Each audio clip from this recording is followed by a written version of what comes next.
masa depan Indonesia. Assalamualaikum warahmatullahi wabarakatuh. Halo teman-teman semuanya, pendengar setia dari Bomaisto. Pada kali ini kita berada di podcast Next Indonesia, bonus demografi dan masa depan kita.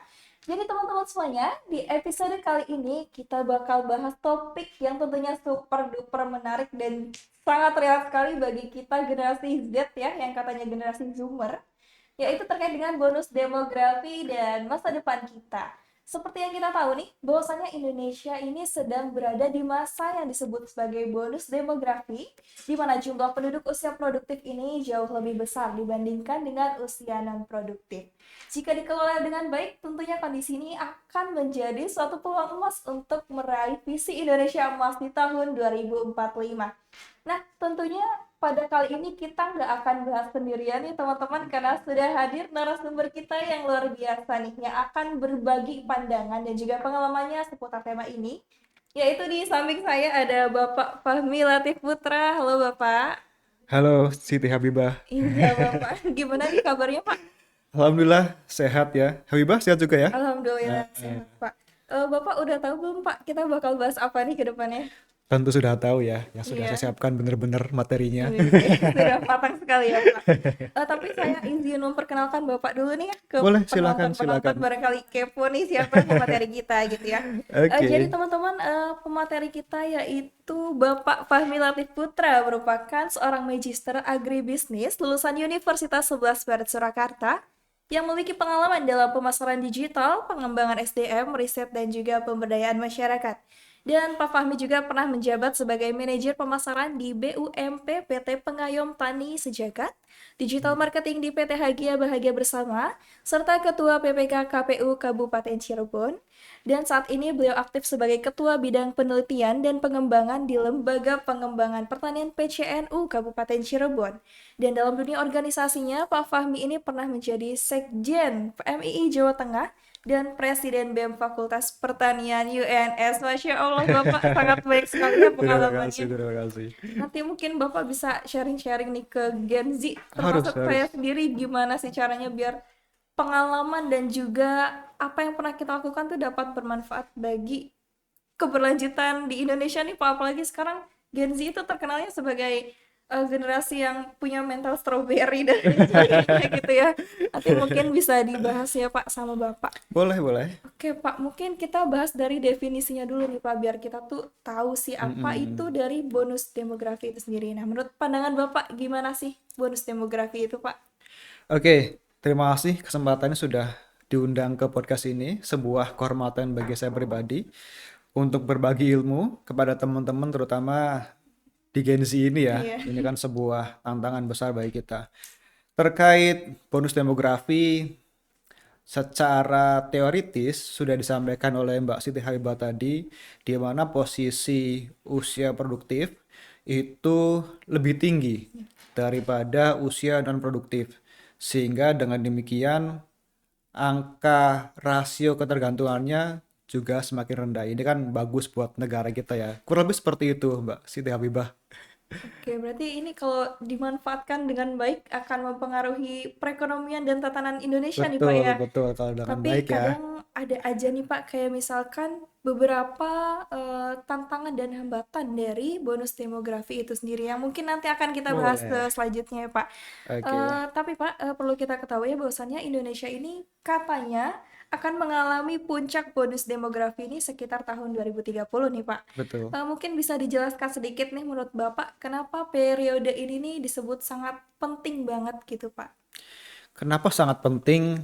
Karena negara kita Indonesia itu mencanangkan Indonesia Emas 2045 dan di tahun 2045 tersebut orang-orang yang akan menjadi aktor atau menjadi posisi penting itu generasi kita, generasi milenial, kemudian bahkan sampai Gen Z ini ya.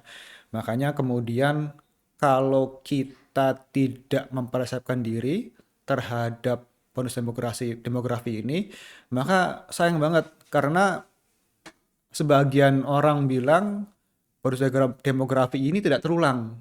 Gitu artinya cuma satu periode dan terulang di saat ini saja. Seperti itu. Iya Iya, betul ya Pak, berarti kita tuh harus memanfaatkan dengan baik. Nah Pak, tapi betul. aku mau tahu nih Pak, kira-kira apa sih manfaat yang bisa didapat oleh Indonesia ini kalau misalkan Indonesia tuh dapat memanfaatkan bonus demografinya dengan baik nih Pak? Kalau dari si manfaat, wah ini banyak banget ya, terutama kalau kita bisa benar-benar mempersiapkan energinya untuk demografi yang dikatakan ada bonus tadi ya. Makanya kan istilahnya bonus demografi. Manfaat yang pertama jelas di situ tenaga kerja, usia produktif itu menduduki posisi tertinggi secara konsep ya. Artinya orang-orang ini dia ketika kerja kemudian dia menggerakkan roda perekonomian, dengan menggerakkan roda perekonomian artinya konsekuensinya adalah meningkatkan kesejahteraan bagi masyarakat. Dengan demikian, kita sebagai negara yang berpenduduk 270 juta, kalau kemudian ekonominya bergerak, maka saya yakin Indonesia Emas 2045 ini akan tercapai sih, itu manfaat terutama ya. Jadi terutama di bagian inovasi ya, inovasi terutama karena kita sebagai Gen Z dan anak muda ini sangat dekat, sangat lekat dengan perkembangan zaman sehingga berbagai hal itu mulai diakses dengan inovasi. Dan inovasi ini berhubungan dengan dunia kerja, dengan perekonomian, sehingga ya kita mau tidak mau akan berhubungan dengan kesejahteraan masyarakat secara umum. Seperti itu Nah, iya manfaatnya. betul banyak sekali ya Pak berarti Mm-mm. manfaatnya.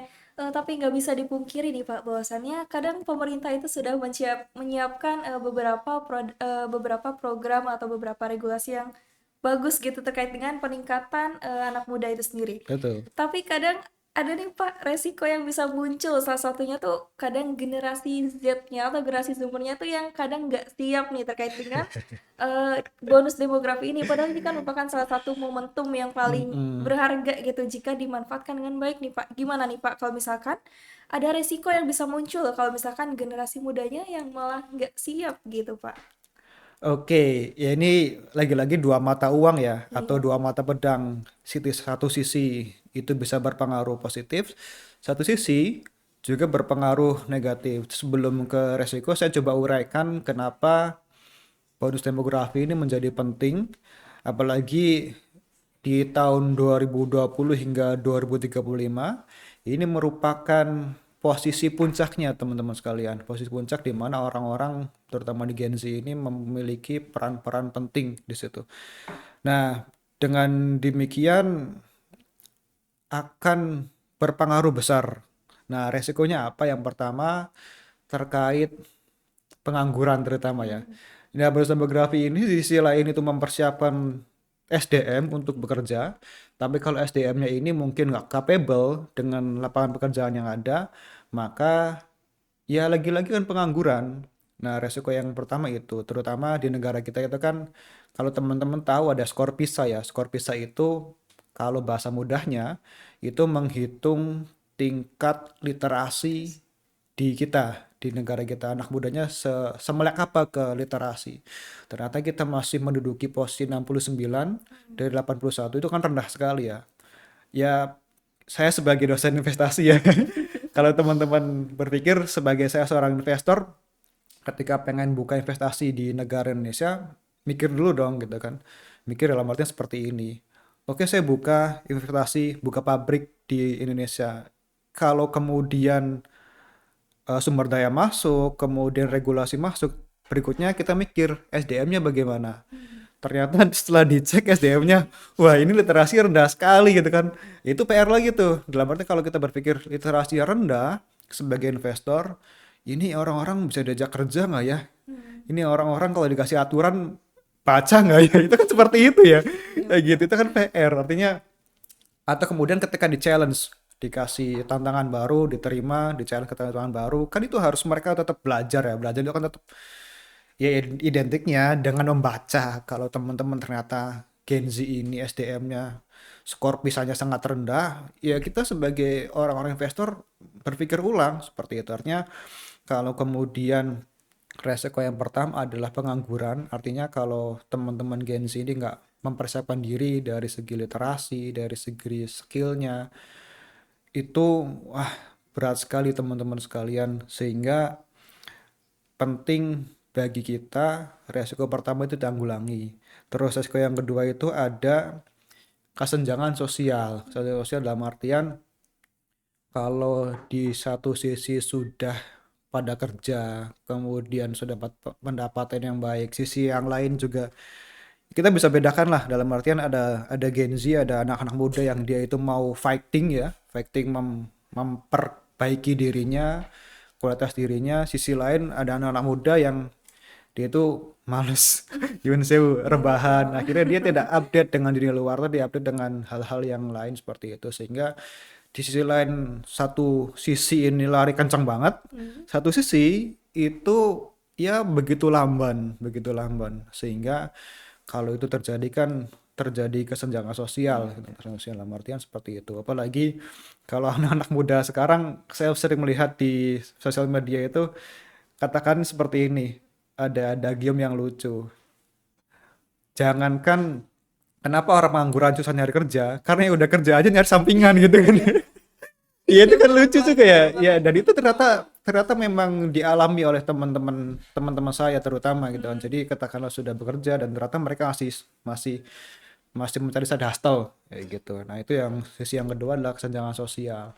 Terus yang ketiga apa ya? Ketimpangan kemakmuran kali ya. Ya akhirnya berdampaknya ke sana. Ada satu sisi yang benar-benar giat banget, kemudian bisa memanfaatkan potensi dia, memanfaatkan bonus demografi, memanfaatkan peluang, atau bahkan dia tidak hanya sekedar mencari kerja, tapi membuat peluang kerja yang baru, membuat lapangan usaha, itu kan keren banget tuh. Nah, di sisi lain ada orang-orang atau pihak-pihak yang itu terlalu hanyut, terlalu menikmati hidup, sehingga kemudian suatu saat dia em, bingung mau ngapain, sehingga kemudian dia nganggur, akhirnya terjadi ketimbangan kemakmuran tadi. Kurang lebih seperti itu yang perlu kita antisipasi di manfaat dan resikonya. Oke. Ibe.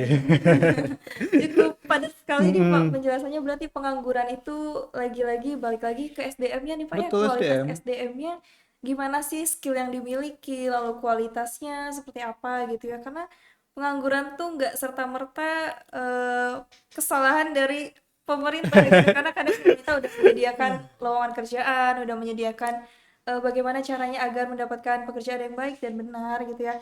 Tapi di satu Mm-mm. sisi kita tidak bisa memanfaatkan dengan baik gitu, terkait dengan tadi literasi kita aja SDM-nya masih Betul. kurang, masih rendah gitu ya.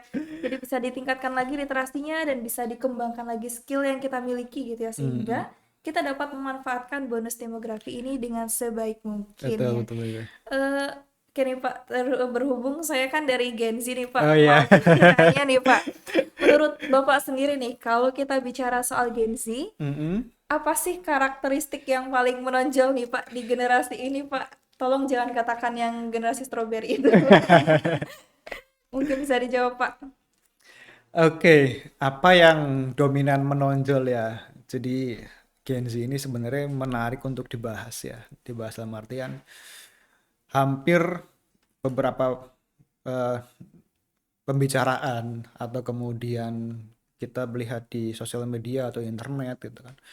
Gen Z ini merupakan contoh yang menarik. Bahkan ketika saya membuka laporan BPS, bonus demografi ini ada sebab tersendiri loh membahas bonus demografi. Dan di Gen Z, kalau di Gen Z itu identiknya teknologi digital itu sangat lekat ke mereka. Kalau kalau teman-teman pernah melihat lowongan pekerjaan, ada Chef Tevi gitu kan, Chef Tech gitu kan, Chevy buat digital gitu kan. Chevy itu kan akrab ya. Tapi kalau Gen Z ini ke digital bukan bukan cuma akrab tapi melekat. Kalau kata kata beberapa istilah itu native. Itu tuh kayak ibu kandung mereka gitu kan. Kita kan native speaker gitu kan kalau bahasa bahasa bahasa kandung kita. Jadi itu tuh amat sangat melekat ke Gen Z. Dipikir-pikir kenapa seperti itu? Kita flashback ke kasus pandemi 2019-2020 ya. Itu kan Gen Z lagi Iya. ini ya, lagi aktif-aktifnya tuh. Aktif-aktifnya dalam artian mereka mungkin lagi SMA atau mungkin lagi kuliah. Sisi lain juga sedang merintis karir, yaitu masuk entry level seperti itu. ketika fase-fase yang sangat aktif tersebut, mereka kemudian ketemu dengan pandemi yang itu harus beradaptasi dengan dunia digital. Yang itu kita mulai kenal dengan Zoom, kemudian pembelajaran jarak jauh itu. Jadi di sisi lain mereka dilahirkan di era teknologi dan digital, kemudian ditambah lagi dengan era pandemi yang mereka makin dekat dan makin lekat. Jadi lagi-lagi bukan hanya lekat native gitu kan seperti itu.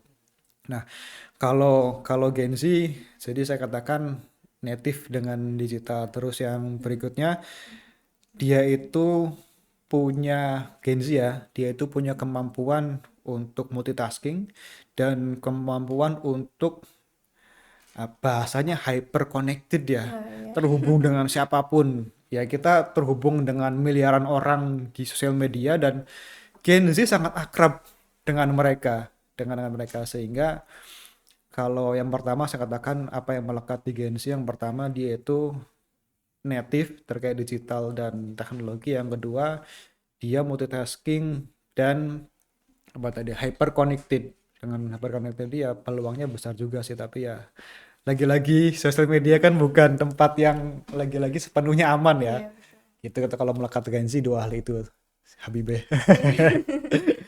Tapi kita juga harus membatasi ya Pak penggunaan teknologi gitu. Hmm, Dalam artian karena banyak sekali gitu kejahatan-kejahatan yang ditimbulkan dari betul. teknologi kayak cybercrime dan lain Hmm, sebagainya melalui teknologi itu sendiri. Jadi ya betul kata Bapak tadi kayak dua mata pisau gitu. Kalau misalkan kita menggunakan dengan baik akan memberikan manfaat yang baik. Kalau kita penggunaannya salah gitu ya akan memberikan dampak yang tidak baik juga bagi kita gitu ya. Baik Pak, mungkin bakal bahas Gen Z lagi, oke. Gen Z lagi dan lagi.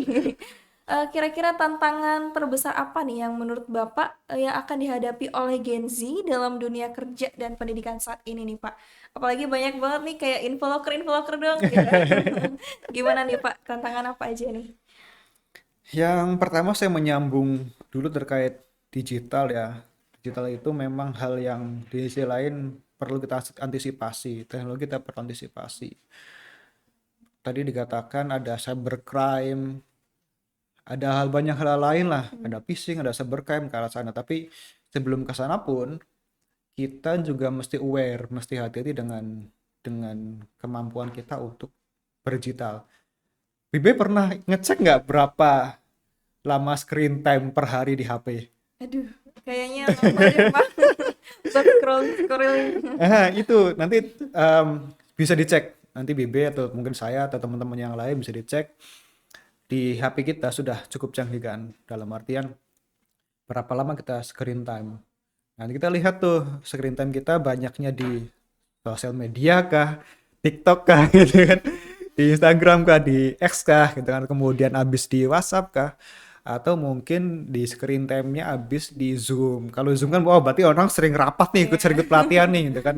Kenapa perlu saya aware seperti ini? Karena screen time ini punya dampak yang cukup signifikan bagi teman-teman terutama di Gen Z.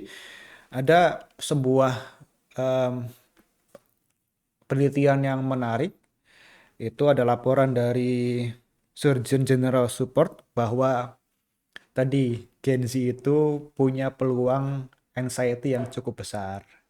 Dapatnya dari mana? Dari screen time tadi. Ketika orang-orang itu belum kenal dirinya, Gen Z belum kenal dirinya, kemudian dibandingkan dengan kesuksesan teman-teman lain nih di sosial media, kemudian di Instagram, orang-orang mulai mulai apa ya anxiety dibandingkan dengan dirinya dan diri lain. Padahal kalau ngomong sosial media itu kan kita nggak tahu dia itu menampilkan ya mungkin enaknya doang, kita belum tahu yang sedihnya gimana. Itu makanya perlu sebuah kehati-hatian karena kalau sudah anxiety, WHO mengatakan kerugian kita terutama di ya nggak cuma Gen Z ya, kerugian kita di kesehatan mental tuh penting ya. Kalau kita sudah ke sana kena maka ruginya macam-macam, bisa lari ke jantung, bisa ke stroke, ke situ-situ. Nah balik lagi ke Gen Z, yang pertama tadi bahas tantangan ya, tadi screen time-nya.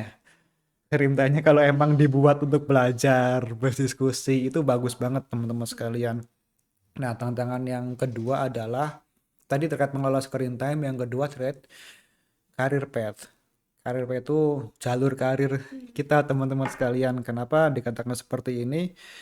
Karena em, Gen Z ini cukup menarik ya defense mekanismenya. Dia defense mekanismenya teman-teman Gen Z ini itu dia vokal menyuarakan, dia sambat sedikit Twitter gitu kan, push sedikit lari ke medsos. Ya itu kayak gitu kan hal yang berbeda ya kalau generasi di milenial. Wah, orang-orang yang rebel gitu kan. Apa sih ini gitu, sikat terus gitu kan. Nah, apa sih kalian gitu doang gitu kan. Atau mungkin bapak-bapak kita di generasi boomer, mereka itu orang-orang yang sama-sama pusing tapi defense mekanismenya mereka lebih banyak ke diem. Ya orang tua kan pusing, wah anaknya kerja apa Iya. nih, kuliahnya gimana, udah mulai itu. Mereka pusing juga, cuma mereka nggak banyak ngomong, mereka diem tapi larinya misalkan wajar lah tiba-tiba ada bapak-bapak tiba ke depan rumah ngopi sendirian gitu.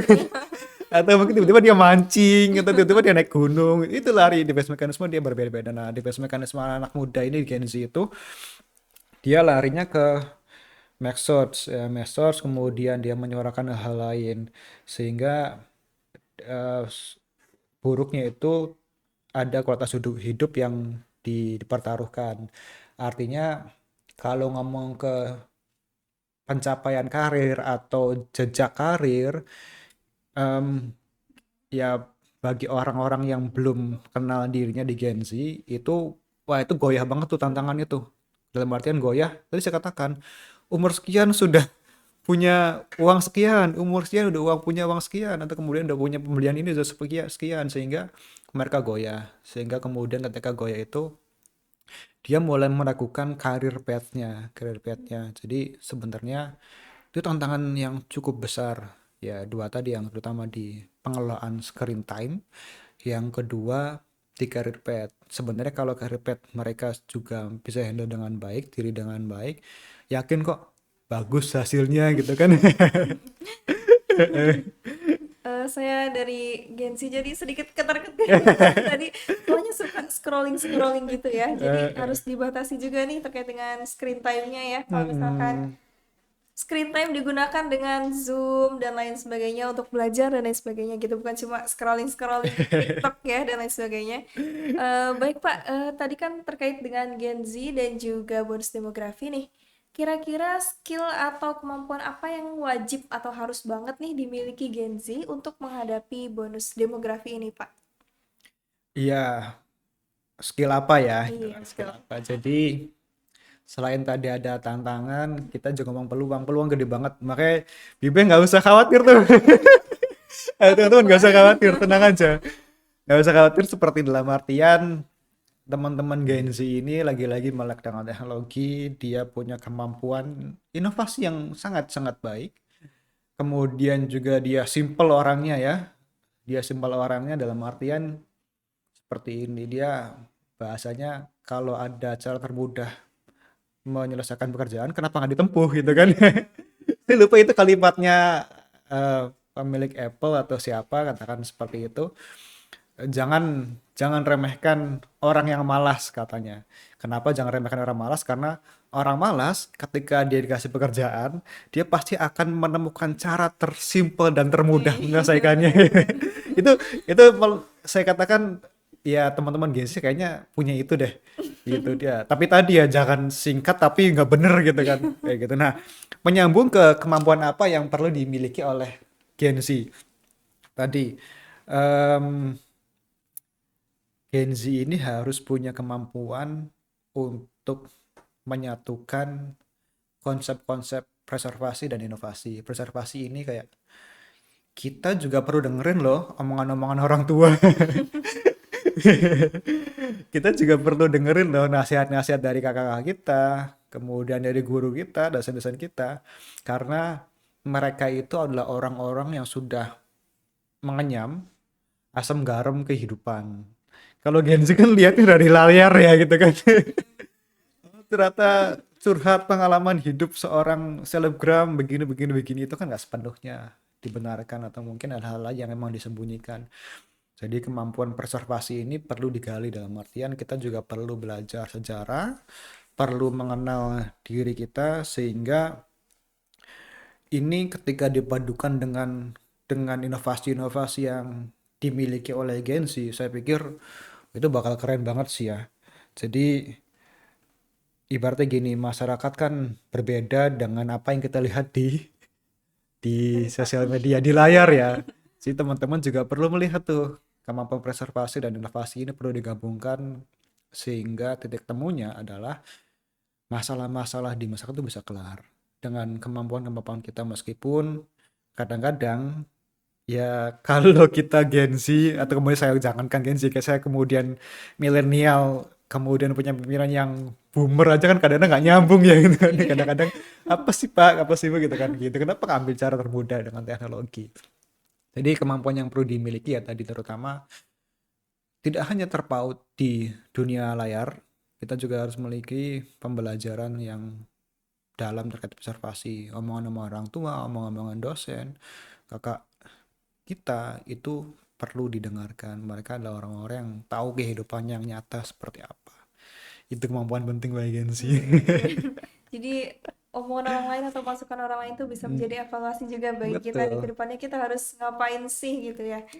Oke Pak, kalau misalkan dari sudut pandang Bapak nih, gimana sih cara organisasi mahasiswa atau komunitas ini ikut membantu menyiapkan Gen Z nih Pak? Apalagi banyak sekali nih Pak organisasi-organisasi yang kadang membuat program kerjanya tuh yang sangat keren nih Pak. Ini kayak image ini nih, bikin Iya salah keren satu banget coba. program kerja podcast gitu ya untuk menambah Mm-mm. wawasan dari Gen Z ini. Nah, menurut Bapak nih, gimana nih cara organisasi mahasiswa atau komunitas ini dapat membantu menyiapkan Gen Z untuk menghadapi era ini, Pak? Peran organisasi ya. Betul. Jadi saya orang yang cukup lama berkecimpung di organisasi, Wih. mungkin sudah puluhan tahun ya. Dari level yang terendah sampai terakhir di level ya Jawa Tengah, yang mimpin Jawa Tengah emang nggak mudah, tantangannya beda-beda. Tapi gini, saya akan mulai dari cerita dari tahun Noeleto ya, Iya, Sabrang tahu. Sabrang Marwada Warpinulu. Kemarin saya melihat sebuah, dia cerita seperti ini. Dia bikin riset kecil-kecilan, dia menceritakan seperti ini. Kurang lebihnya begini. 85% orang sukses itu adalah orang yang dulu diatur-atur oleh keluarganya. Hmm. Hal-hal kecil, suruh nyapu, suruh bersihin kaca, suruh nyuci piring. Itu ternyata 85% orang yang melakukan perintah dari orang tuanya untuk bersih rumah Hmm. itu jadi sukses. Hmm. Keren. Kenapa kemudian sukses? Ternyata ya saya juga ya di rumah gitu kan. Mungkin teman-teman juga, saya juga di rumah. Anda tuh lagi enak-enak rebahan, tiduran, tiba-tiba bangunin, Mas, tolong sapuin halaman, Mas, tolong cuciin piring gitu kan. Apa sih lagi anak-anaknya main HP gitu kan. Iya, bentar Bu gitu kan, seperti itu. Tapi kan kita akhirnya melakukan gitu kan. Ya mungkin sehari, 2 hari, 3 hari, sampai 40 hari ke depan itu masih gontok tuh. Iya. Masih gitu kan gitu kan. Itu atau mungkin bagi anak muda mending gak usah disuruh deh, saya lakukan sendiri kok gitu kan. Ternyata 40 hari berikutnya mereka sudah terbiasa. Nah, apa korelasi dengan lembaga atau organisasi? Nah, teman-teman masuk organisasi itu kan sebuah kebanggaan bagi saya ya. Artinya teman-teman sudah sibuk kuliah, sibuk praktikum, sibuk macam-macam tugas dan sebagainya. Ternyata masih iya dan mau masuk organisasi, itu poin penting. Nah, di organisasi itu yang saya pelajari sama kayak orang tua tadi. Hmm. Sebenarnya kadang-kadang, aduh, waktunya istirahat nih, tiba-tiba ada undangan, tolong Fami rapat ya. Aduh, gimana ini gitu kan. Akhirnya datang rapat. Itu nggak mau tuh hati kita. Atau kemudian waktu kelar nugas jam 12 malam harus saya istirahat, tiba-tiba oh iya ingat belum bikin proposal pengajuan acara dan sebagainya. Akhirnya kita kerjakan itu. Fungsi yang paling dasar dari lembaga organisasi itu tadi membuat orang yang tadinya enggan, males, itu mau nggak mau harus melakukan pekerjaan dia. Sepelenya seperti itu. Nah, terus saja bikin proker-proker yang keren atau kemudian yang sekiranya itu memberatkan bagi mahasiswa, bagi nggak apa-apa. Yang artinya kalau kemudian ada yang mundur tapi gimana kan sebuah seleksi alam ya. Gitu. Nah, poin penting lembaga mahasiswa atau organisasi itu mempersiapkan orang sukses ke arah sana tuh. Dia memaksa orang itu mempekerjakan dirinya, entah dia mau, entah dia mood atau enggak. Ada kalimat yang saya benar-benar ingat dari Panji Pragiwaksono, kalau kamu bekerja itu nunggu mood kamu bagus, wah kamu gak bakal maju gitu. Atau ada kalimat yang kedua, orang sukses itu bukan orang yang pinter, tapi orang sukses itu orang yang menyelesaikan pekerjaannya bagaimanapun kondisinya, situasinya, mau dia lagi sedih, mau dia lagi repot, mau lagi sulit, itu tuh gitu. Jadi fungsi dari lembaga atau organisasi ya tadi, kita punya milestone, kita punya capaian setahun bagaimana, per 6 bulan bagaimana, paksa pengurusnya untuk berpikir, untuk bekerja, mau nggak mau. Saya yakin tuh yang kemudian tumbang ya sudah dapat segitu aja, tapi kalau kemudian sampai akhir bertahan, wah itu keren banget tuh. Saya sebagai waktu itu menjadi ketua BEM atau presiden BEM yang ada dibacakan, saya masih mantau, oh anak semester 1 ketika semester 2 mohon maaf, ketika masuk ke BEM di awal sampai di akhir, saya punya kriterianya. Kamu dulu bisa, dulu nggak bisa ini loh, ternyata begitu di akhir ternyata bisa ini. Wah akhirnya mereka kan, iya mas ya bisa begini, ya udah bener-bener nggak berasa aja. Jadi tadi kita memaksa diri kita untuk bergerak aja sih di organisasi itu Iya, gitu berarti Bibe. organisasi tuh nggak cuma perkumpulan orang aja, Pak. Berarti Betul, harus dari dalam organisasi itu gimana caranya biar anggota atau pengurus di organisasi itu tuh ikut berkembang juga betul gitu ya. berkembang. Jadi mereka tuh tadi kayak yang Bapak ceritakan bahwasanya tadinya bisa nggak bisa ini terus bisa ini. Mm-mm. Jadi kita masuk organisasi itu nggak sia-sia gitu. Betul, Ada progres sia-sia. yang kita dapatkan dari organisasi itu. Oke Pak, mungkin Bapak bisa spill-spill nih atau cerita sedikit pengalaman pribadi Bapak nih terkait Mm-mm. dengan pengembangan diri atau mengupgrade diri Bapak di usia muda. Apalagi sekarang sudah menjadi dosen di usia muda, Masya Allah. Mungkin bisa bagi tips and triknya nih Pak. Tips yang pertama, tadi saya katakan di awal ada perbedaan antara ya, generasi boomer, generasi milenial, dan generasi Gen Z sekarang ya gitu kan. Generasi milenial tuh rebelnya minta ampun. Teman-teman silakan baca jurnalnya atau penelitian-penelitiannya. Generasi milenial itu memang pantang menyerahnya. Kalau ada orang kesenggol, dia bilang sakit atau apa. Wah, apa sih gitu doang. Generasi kita nih. Gak tahu malu gitu kan. Nah, ada kalimat yang menarik, Bapak. Saya lupa kaidah dari siapa mengatakan seperti ini. Kalau dunia keras kepadamu, itu artinya kamu yang lembek. Kalau kamu kalau kamu keras terhadap dirimu, maka dunia akan lembut kepadamu. Itu ya. Jadi saya ulangi lagi. Kalau kamu keras terhadap dirimu, maka dunia akan lembut kepadamu. Kalau kamu lembut terhadap dirimu, maka dunia akan keras kepadamu. Itu yang kemudian saya pelajari. Oh iya, ternyata ada orang-orang yang dulu tuh lembut kepada dirinya dalam artian nggak disiplin, dia males, nggak memperbaiki dirinya. Ya akhirnya sampai kelar kuliah, lulus, dia nggak tahu tuh pengen ngapain. Nyari kerjaan sana, kemudian ikut sini, ikut sana, luntang-lantung, seperti itu. Berbeda dengan saya pribadi yang dari awal punya prinsip kayak tadi ya, wah saya harus mempersiapkan diri nih pasca kampus mau ngapain gitu kan. Akhirnya ketika di kampus ikut organisasi, ikut banyak pelatihan tuh keras banget tuh ke diri saya. Mungkin kalau katakanlah bisa tidur 4 jam sehari, 4 jam sehari itu. Keras banget sehingga goalnya tadi ternyata begitu itu tercapai kemudian iya keras terhadap diri ternyata banyak tawaran sama pekerjaan, kemudian tawaran S2, tawaran macam-macam. Oh iya ternyata orang itu kan melihat dari diri kita ya, ketika kita sudah bener-bener kerja keras giat belajar, orang melihat oh nih orang ada orang rajin nih, kenapa nggak tertarik ke masuk ke perusahaan saya kerja bareng saya. Oh ini ada orang rajin belajar nih, kenapa nggak dia kuliah di sini aja di S2-in seperti itu. Jadi terkait pengembangan diri memang sulit ya, terutama di era kita, di era saya memaksa diri untuk terus berkembang, mau nggak mau, seberapapun sakitnya gitu kan, dipus seperti itu. Terus yang poin yang kedua terkait ini juga kita butuh keajaiban teman-teman sekalian. Butuh apa ya, hoki, keberuntungan, keberuntungan bener. Lagi nah keberuntungan itu lahirnya dari mana? Lahirnya dari contoh yang paling mudah, misalkan restu orang tua, restu teman-teman, atau mungkin dengan dengan doa-doa yang kita panjatkan. Ya keberuntungan aja. Ya sedikit cerita, Fahmi ini kan 2022 akhir kelar pekerjaan di Jawa Tengah gitu kan. Kemudian akhirnya memutuskan balik ke Cirebon. Kerja apa ya gitu kan. Ternyata ada tadi lowongan PPK. PPK kan kontrak 2 tahun. PPK kelar. Aduh kerja apa lagi ya gitu kan. Akhirnya ya sudah. Ternyata ada lowongan bukaan dosen. Itu kan keberuntungan ya kan. Gitu. Jadi hal seperti itu juga. Saya juga sekarang kan menggarap sawah. Ada 1 hektar yang lahan padi yang saya garap. Ya, keberuntungan juga ketika saya garap sawah ternyata ada mentor yang mau backup, kemudian tiba-tiba ada penetapan HET, HPP Gaba itu minimal 6.500. Tadi kan ketar-ketir ya, bisa 5.000, bisa 6.000. Kemudian keberuntungan yang lain lagi ada ternyata pupuk subsidi dimurahkan. Itu tuh keberuntungan semua tuh di hidupku tuh. Jadi apa yang kemudian perlu kita persiapkan terkait diri saya pribadi, pengalaman saya yang pertama tadi.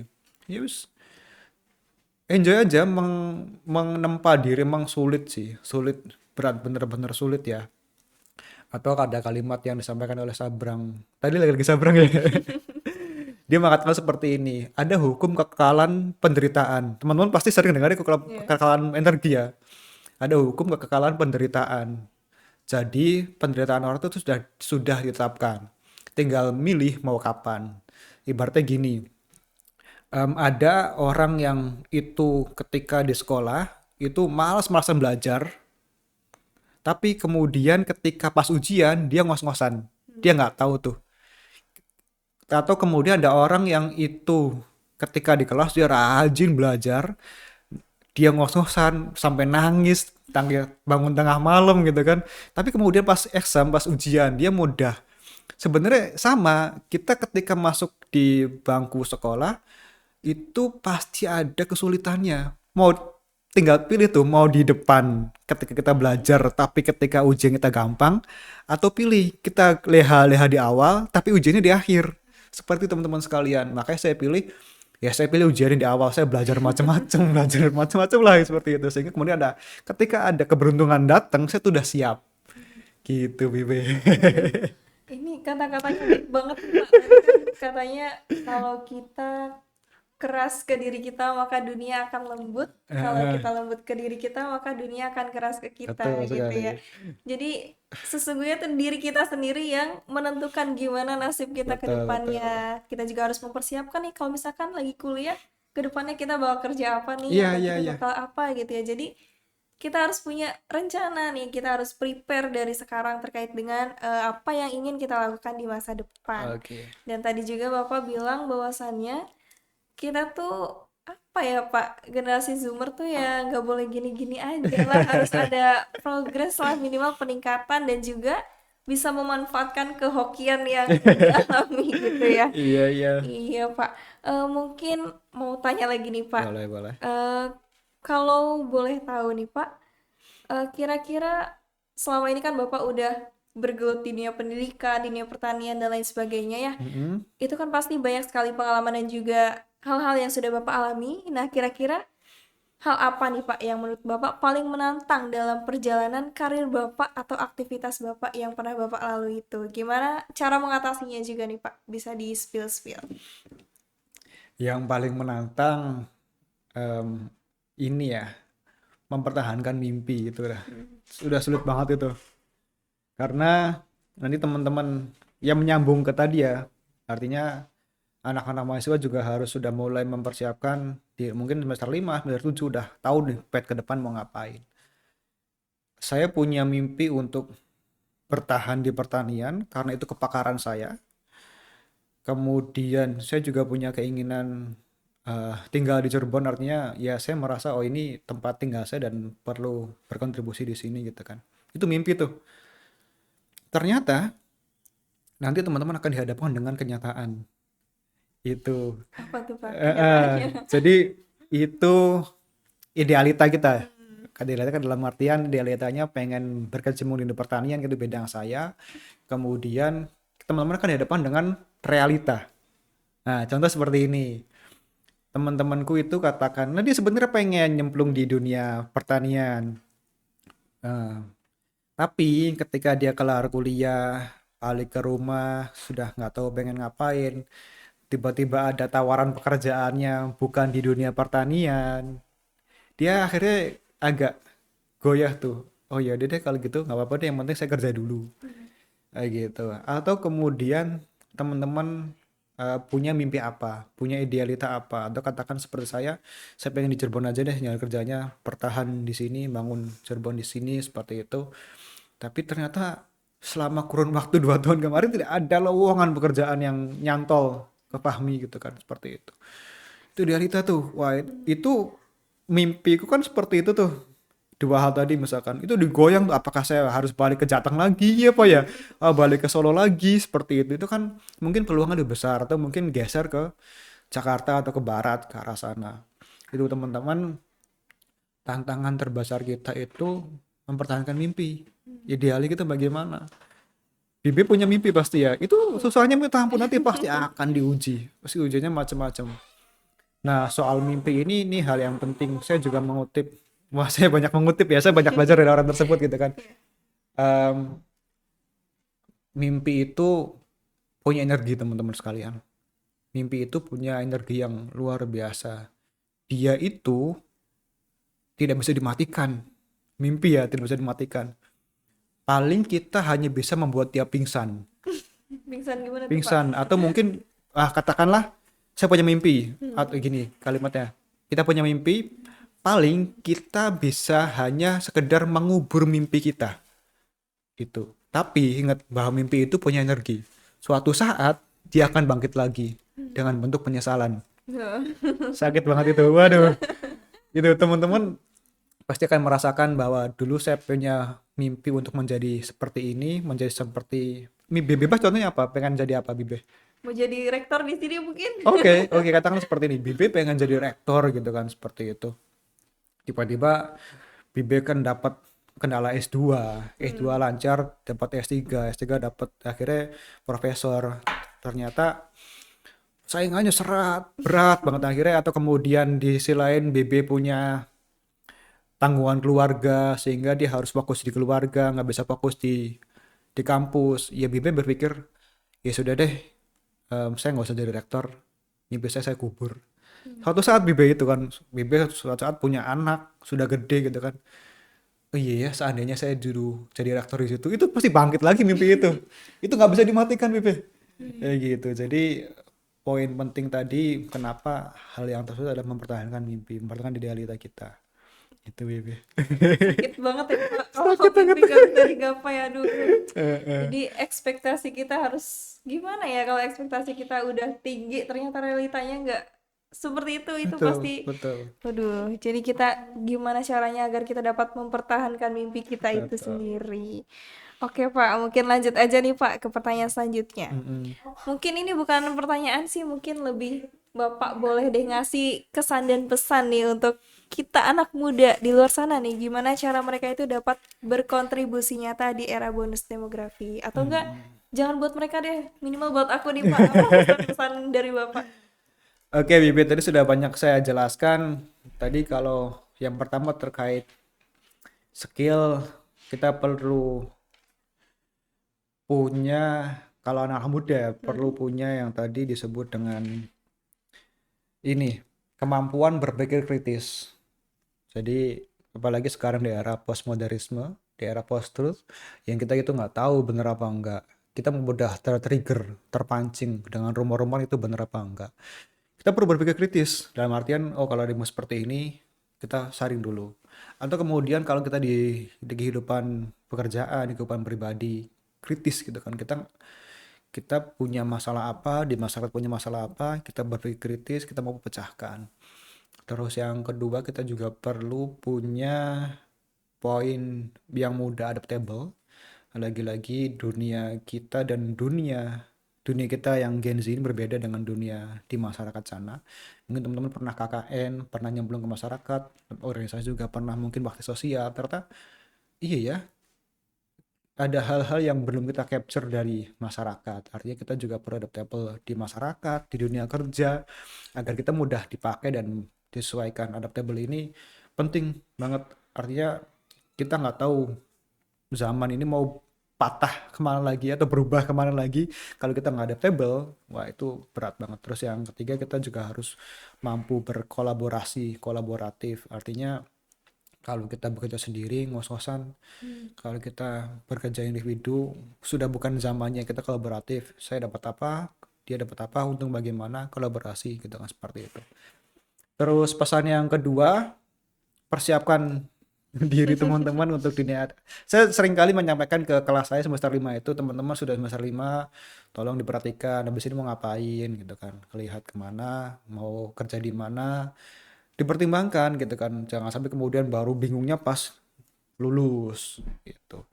Dan yang pesan saya ketiga itu termasuk di ini ya, mata kuliah saya kan investasi ya. Ini penting karena ketika Gen Z menghadapi bonus demografi 2045, kemudian kalau ini nggak benar-benar diperhatikan, kemudian kan ada fase naik, nanti ada declining tuh, bawah lagi tuh. Nah, ketika bonus demografi yang orang-orang kerja ini banyak, ada fase di mana dia akan memasuki usia tua.